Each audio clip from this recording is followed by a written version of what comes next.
Welcome to the Daily Quiz Podcast. Today's category is Science and Nature. Let's get to it.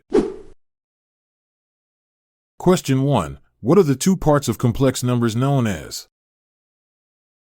Is it A. Logical and intuitive, B. Big and small, C. Real and imaginary, or D. True and false?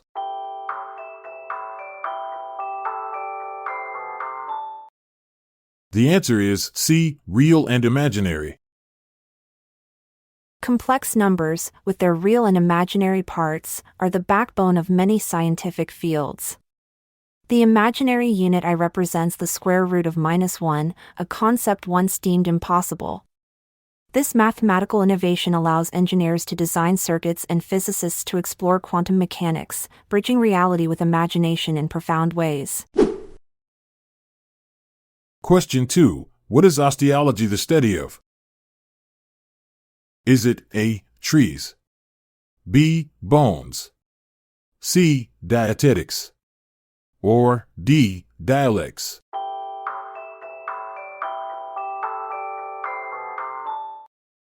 The answer is B. Bones. Osteology, the study of bones, reveals fascinating insights into ancient civilizations. By examining skeletal remains, osteologists can determine age, diet, and even social status of individuals from centuries past.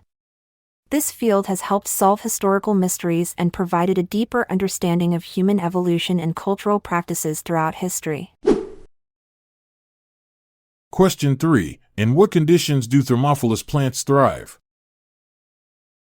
Is it A. Hot, B. Windy, C. Dark, or D. Wet?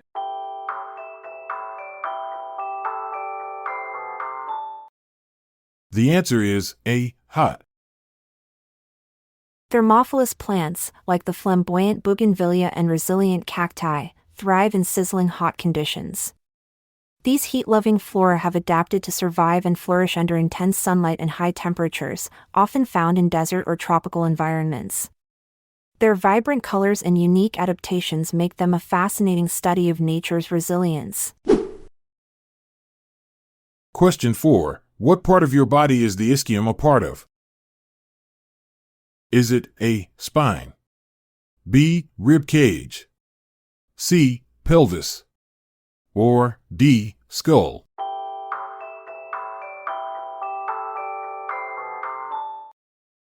The answer is C. Pelvis. The ischium, a crucial component of the pelvis, is the bone you sit on. It's part of what forms the hip joint and supports your weight when seated.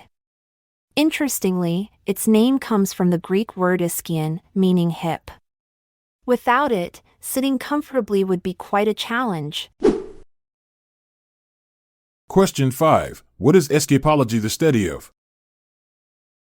Is it A. Volcanoes, B. Survival during natural disasters, C. Schematic layouts, or D. The practice of breaking free from restraints?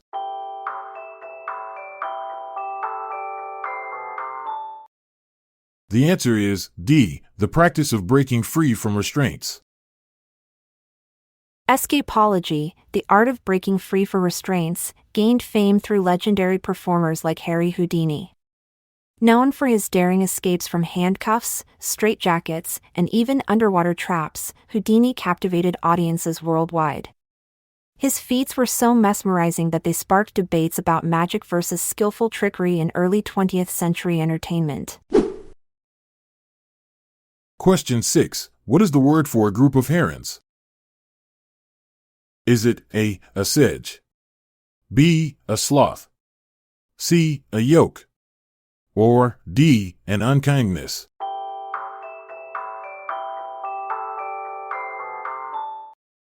The answer is A. sedge. A group of herons is called a sedge, a term that evokes the marshy habitats these elegant birds often inhabit. Herons are known for their patience and stealth, standing motionless in shallow waters before striking with lightning speed to catch prey. Their collective name reflects their serene yet strategic nature. Question 7. What is the medical name for the collarbone? Is it A. ulna, B. humerus, C. clavicle, or D. femur?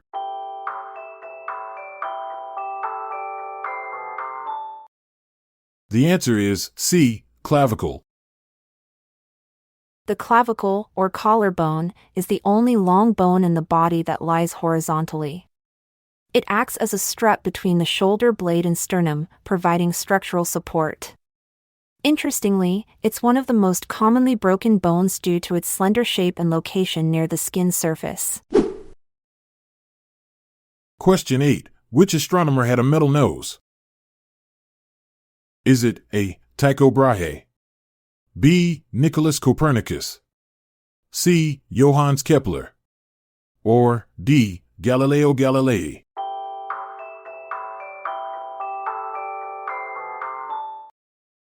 The answer is A. Tycho Brahe.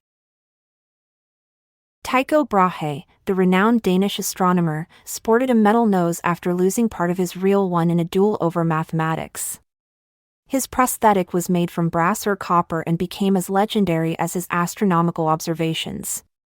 Despite this eccentricity, Brahe's precise data paved the way for Kepler's laws of planetary motion. Thanks for tuning in. We hope you had a blast and didn't find it too elementary. Until next time, stay curious and keep your atoms together. I'm Montgomery Jones. And I'm Amalia Dupre. Until we meet again tomorrow, have a great rest of your day or night. This episode is produced by Classic Studios. See the show notes page for sources and credits. Check out our other podcasts in our network at classicstudios.com.